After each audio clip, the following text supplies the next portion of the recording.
सभी को ये वीडियो मोस्ट इम्पोर्टेंट है। किन के लिए? उनके लिए जो अभी हाई कोर्ट में हरियाणा की सीटी की भर्ती में पटिशनर बने हैं और जो नहीं बने हैं उनके लिए भी। तो वीडियो को पूरा देखना, दोबारा कह रहा हूँ मैं, नहीं तो आपका कोई डाउट रह जाएगा, कोई पॉइंट समझ नहीं आएगा। और कंप्लीट वीडियो देखने के बाद भी अगर आपका कोई जेन्युइन क्वेश्चन होता है, जेन्युइन डाउट होता है, तो आप मेरे को कमेंट करके बताना, मैं फ्री होते ही आपका रिप्लाई करूँगा। ठीक है। अब देखो ये पॉइंट क्या है, जो कोई कह रहे थे ना कि पैटिशनर को कई बार कहते हैं कि पैटिशनर को कुछ नहीं होता, कुछ नहीं मिलता, तब ये पूरी वीडियो देखना बिल्कुल कितना बेनिफिट होता है। अब ये जैसे एक केस था 17/8/2024 का, जो पिछली सीटी की भर्ती था उसका। अब इसमें क्या था आपको बताता हूँ मैं। देखो इसमें इशू ये था कि जो BCA BCB के सर्टिफिकेट थे, ठीक है, वो रिजेक्ट कर दिए गए थे HSSC द्वारा। उसका रीज़न ये दिया था कि इन्होंने कट ऑफ डेट के बाद के, मतलब कट ऑफ डेट तक के इनके सर्टिफिकेट नहीं थे। ठीक है। तो इस भी पे ये केस हुआ था। अब ये सुन के ये मत सोच लेना कि हाँ जी ये तो बिल्कुल जेन्युइन था। ये जेन्युइन था बिल्कुल पॉइंट HSSC का, लेकिन इसमें एक लॉजिक और है जो अभी आगे आप वीडियो पूरी देखोगे तो उसमें आपको सुनने को और देखने को मिलेगा। सभी पूरी वीडियो विद प्रूफ होगी ये। ठीक है। अब देखो इसमें क्या ऑर्डर हुआ था। इसमें ये ऑर्डर हुआ था, ये अपनी पुलिस वाली ही थी ये। ठीक है। मेल कांस्टेबल 5,000 जो निकली थी और फीमेल की 1,000 वाली निकली थी।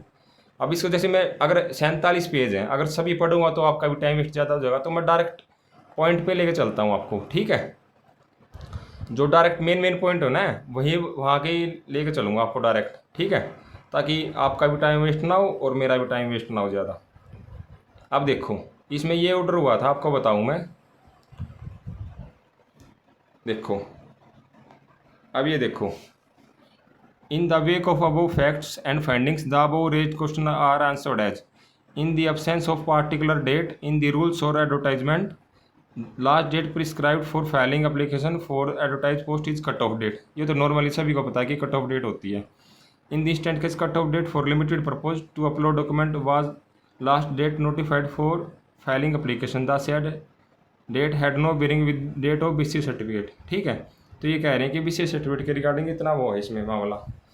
ठीक है। अब इसमें क्या उसी हुआ था बताऊं, तो जो इनके कट ऑफ डेट से पहले के नहीं थे, मतलब पुराने थे, जैसे जो इनका क्रीमिलियर अपना नॉन क्रीमिलियर होता है BC कैटेगरी में, तो इस पे इश्यू था। तो इन्होंने क्या किया था, जैसे पुराने वाले लगा दिए थे, जो अपडेटेड थे वे नहीं लगाए। तो इसमें ये ऑर्डर हुआ था कि BC और BCB certificate file at the time of seat is valid for all intent and purposes. The respondent could not ask for fresh latest BC certificate at the second stage of selection process. 3 financial year come to involve in view of peculiar facts and circumstances. Thus BC certificates filed at the time of CT are valid। तो अपने जज साहब ने यही कहा है कि ऐसे ऐसे जो सर्टिफिकेट उन्होंने CT का फ्री का फॉर्म फिल करते टाइम लगाए थे, और अब ये लगा लो क्योंकि ये भर्ती लंबी चली थी तो 3 फाइनेंशियल ईयर उसमें इन्वॉल्व हुए थे। ठीक है। उसके कोई भी रीज़न रहे हो, तो अब ये कह रहे हैं कि जो BC सर्टिफिकेट उन्होंने CT के टाइम लगाए थे ना तो वैलिड है। तो इससे अगला पॉइंट भी इंपॉर्टेंट है, क्योंकि ये सोच के मत सोच लेना कि ऐसा ही होता है। ठीक है। क्योंकि आधी जानकारी खतरनाक होती है, तो आप कंप्लीट जानकारी लो, इसलिए पूरी वीडियो देखना, मैं बार बार कह रहा हूँ इसी बात के। ठीक है। ये आपको पूरी लाइफ काम आएगी ये वीडियो। अब देखा अगला पॉइंट है, the respondent was bound to verify triple P in the absence of fresh latest BC certificate.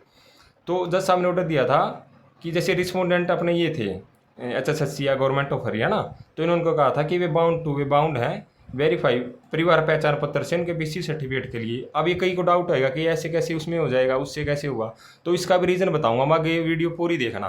ठीक है। No candidate could be transfer from BC to general category on account of non submission of latest certificate at the second stage. तो ये BC certificate at the second stage, तो इसमें कहा है कि इन्होंने क्या किया था, जिनके सर्टिफिकेट नहीं थे ना कट ऑफ डेट तक के, जो मांग रहे थे प्रेजेंट टाइम के, तो इन्होंने उनको जनरल कैटेगरी में काउंट कर लिया था। अब इसी पॉइंट पे फिर को अब ये मत सोचना कि ये अपने साथी जो पैटिशनर बन रहे हैं या बनेंगे कि उसमें काउंट नहीं कर सकते। ठीक है।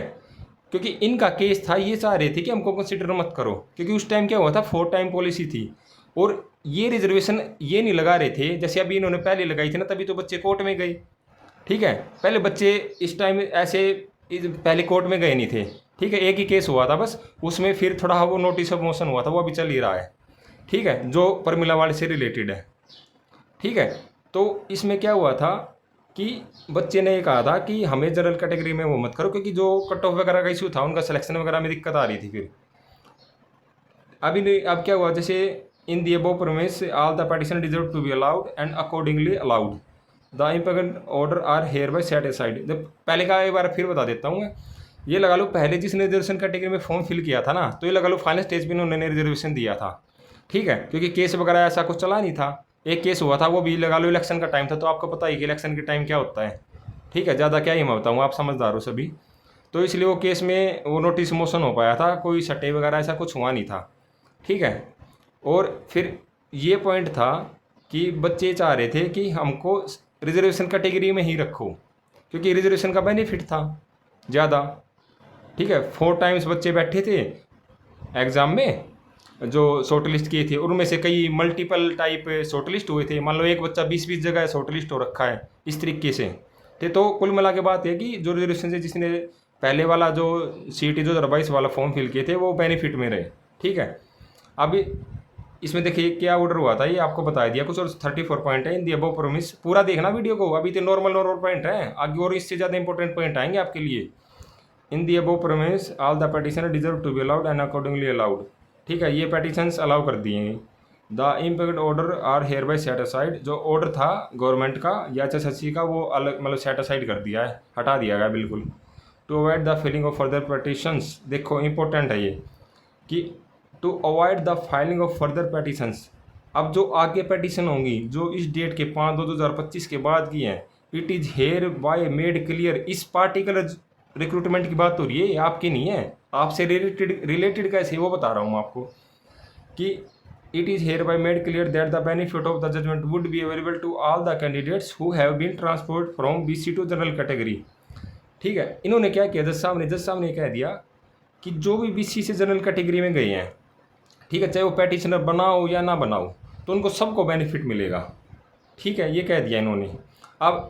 अब एक और टर्निंग पॉइंट आएगा, आपका दिखाता हूँ। दूसरी जो इसमें जजमेंट दिखाऊंगा, ये 5/2/2025 की जगमोहन बंसल साहब जज थे। ठीक है, अब देखो, अब ये रहा, देखो जिसको समझना है ना, तो वीडियो को एक बार शुरू से स्टार्ट कर लेना, फिर से थोड़ा थोड़ा स्किप करके, क्योंकि आपको फिर अच्छे से समझ में आ जाएगी। अब देखो यही है, ये देखो वाइड ऑर्डर, ये 5/2/2025, जो 5 फरवरी 2025 का भी ऑर्डर मैंने आपको दिखाया था। A bunch of petition was dispose of in the said order, it was ordered that benefit of this judgment would be available to all the candidates who have been transposed from BC category to general category. जैसे मैंने अभी पहले बताया था कि जो order वो हुआ था। फिर अपने मिस श्रुति जैन गोयल है, सीनियर DAG, अभी ये जैसे इन्होंने एक तरीके से लगा लो हट गई हैं, क्योंकि इन्होंने रिजाइन वगैरह दे दिया था, ऐसी न्यूज़ वगैरह आई थी। ठीक है, लेकिन उस टाइम पे थी और काफ़ी एक्सपीरियंस था इनको, काफ़ी टाइम तक गवर्नमेंट में रही थी ये, गवर्नमेंट की तरफ से केसेस में।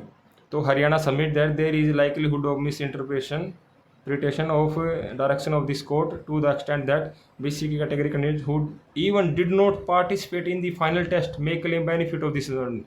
तो सरकारी वकील ने ये कहा कि कई ऐसे भी BC कैटेगरी कैंडिडेट्स हो सकते हैं जिन्होंने पार्टिसिपेट ही नहीं किया फाइनल टेस्ट में, वो भी इस जजमेंट का, जो 5/2/2025 की जजमेंट थी, उसका बेनिफिट क्लेम कर सकते हैं कि ये जी जजमेंट हमारे ऊपर भी लागू होती है। जैसे अभी अब डायरेक्टली आपसे रिलेट करके बताऊं, मान लो कोई पैटिशनर नहीं बना और जजमेंट आ गई कि रिजर्वेशन वालों की अपने फेवर में, तो जो पैटिशनर नहीं बने तो वो भी तो क्लेम कर सकते हैं ना, तो हो ना आपसे रिलेटेड, ऐसे ऐसे कई पॉइंट रिलेटेड आपसे।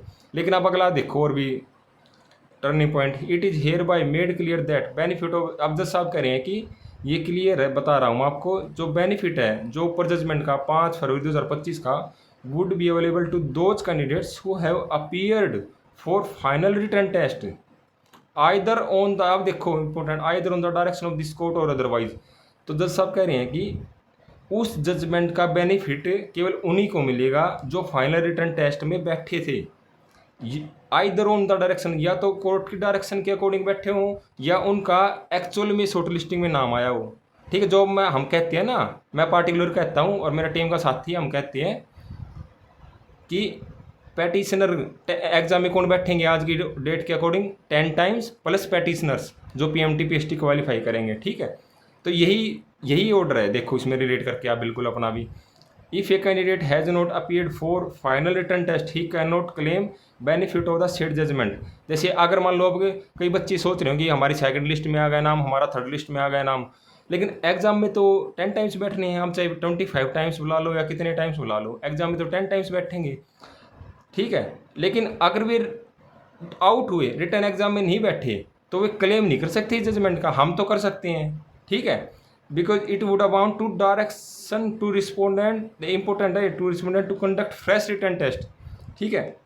तो जज साहब ने यही कहा कि जो मान लो, अगर आपको मैं सिंपल भाषा में समझाऊँ, जो पैटिशनर बन गया, ठीक है, और वो एग्ज़ाम में बैठ गया, उसने एग्ज़ाम दे लिया, और बाद में जो पैटिशनर नहीं बना, ठीक है, और वो क्लेम कर रहा है जजमेंट का, तो इससे क्या होगा, इससे ये होगा कि बहुत ज़्यादा बच्चे आ जा सकें, ठीक है, और उससे क्या होगा कि फ्रेश रिटर्न टेस्ट कंडक्ट करना पड़ सकता है।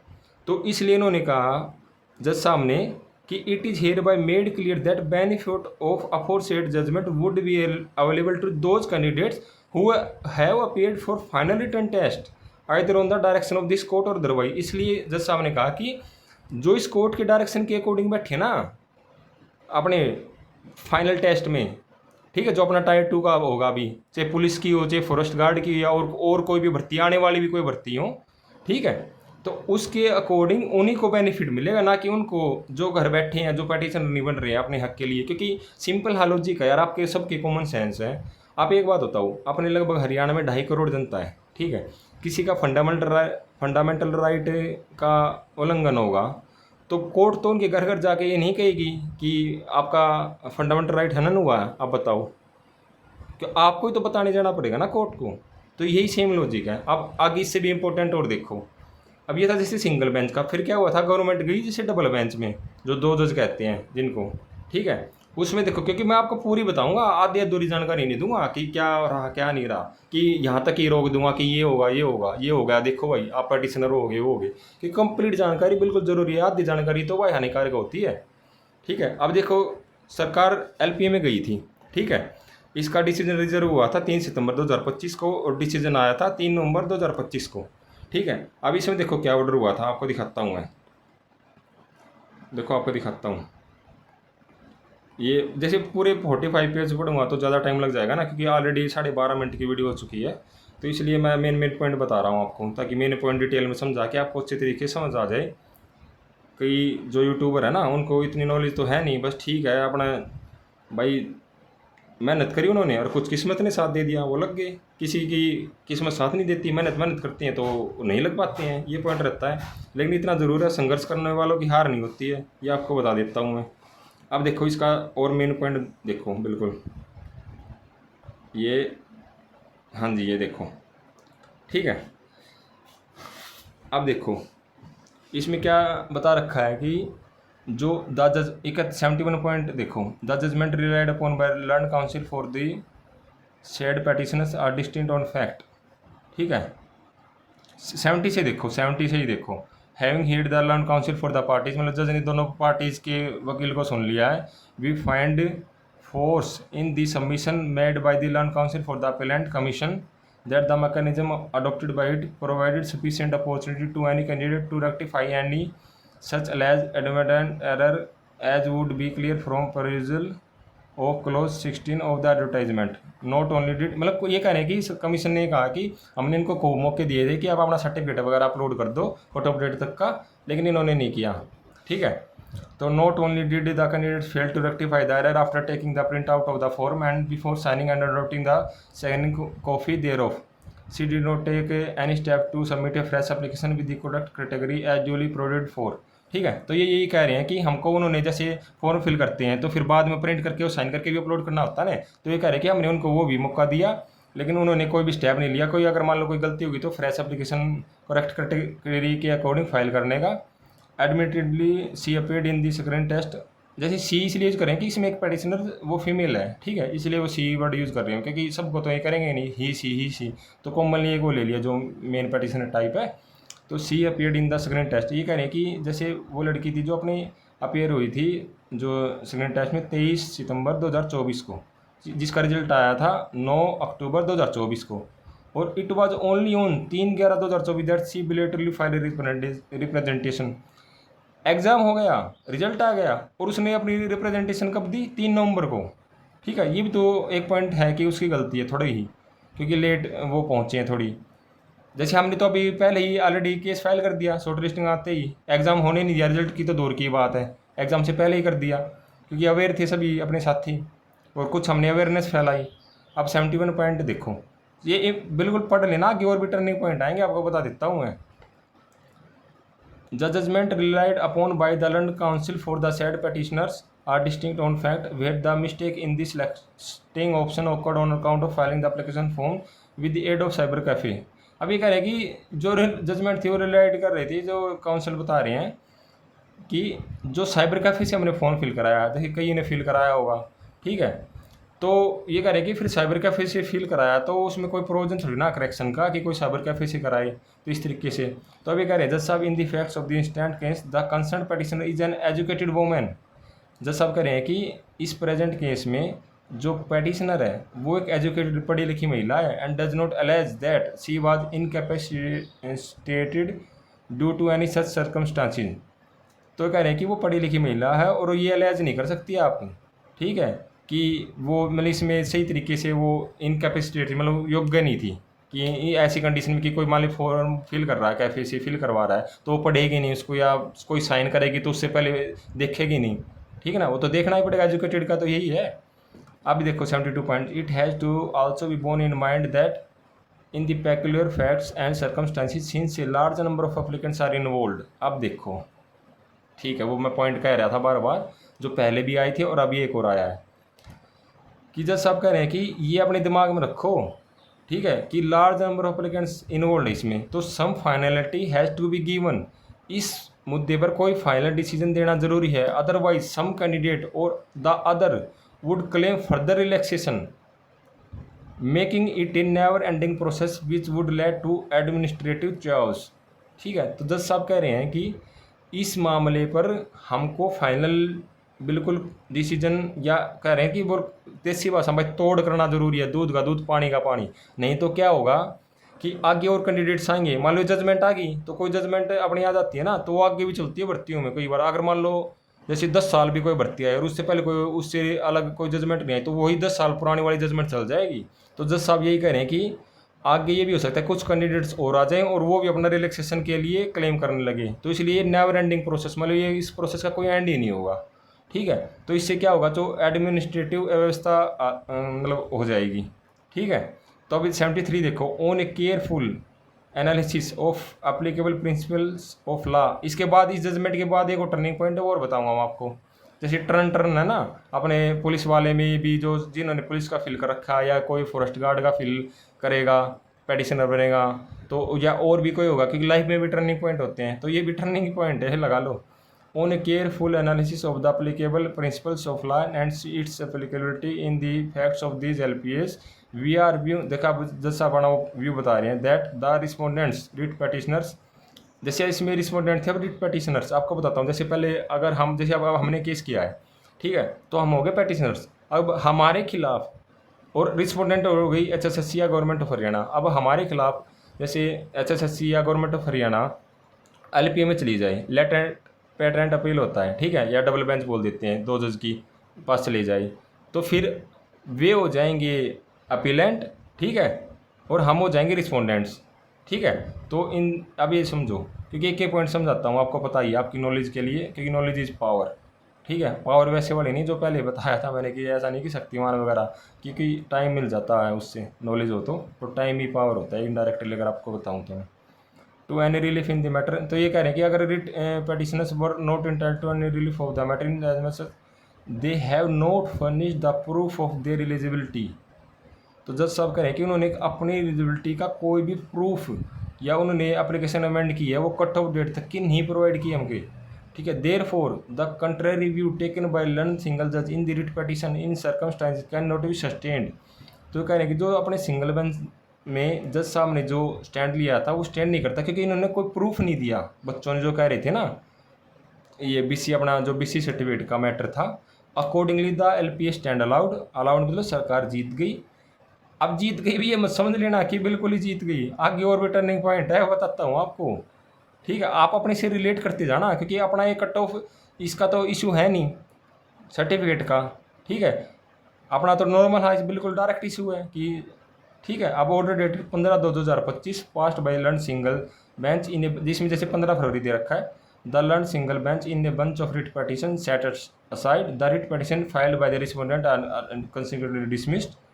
ठीक है, no order is however passed all pending application if any in this case are dispose of accordingly. ठीक है, ये 3 नवंबर 2025 का आया था। अब इसके बाद देखो, ठीक है, अब इसके बाद देखो क्या हुआ था कि जज साहब ने तो कह दिया कि आप इसको फाइनली इसका वो देना ज़रूरी है।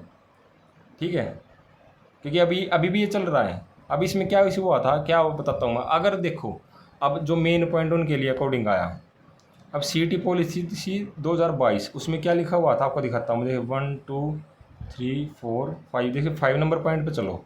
इसका फर्स्ट ये देखो, all applicants shall register on a design designated portal one time, मतलब जो भी पोर्टल का लिंक था, by such last date to be published by an advertisement issued by the commission providing all the particulars related to identity of the applicant and uploading all the recording related to any claim including claim of reservation, educational qualification, experience socio का। ठीक है, ये एक point था। ठीक है, ये आपका इतना इंपॉर्टेंट नहीं। सेकंड पॉइंट देखो,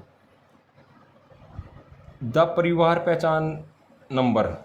ठीक है, ये जो अपना परिवार पहचान पत्र होता है उसमें जो परिवार पहचान नंबर होता है, जो जिसका जिक्र अपने सिंगल बेंच में जज साहब ने किया था, इनेबल्स द रिक्रूटमेंट एजेंसी, जो रिक्रूटमेंट एजेंसी है जैसे अपनी HSSC है, to verify the applicant claims in respect of residence.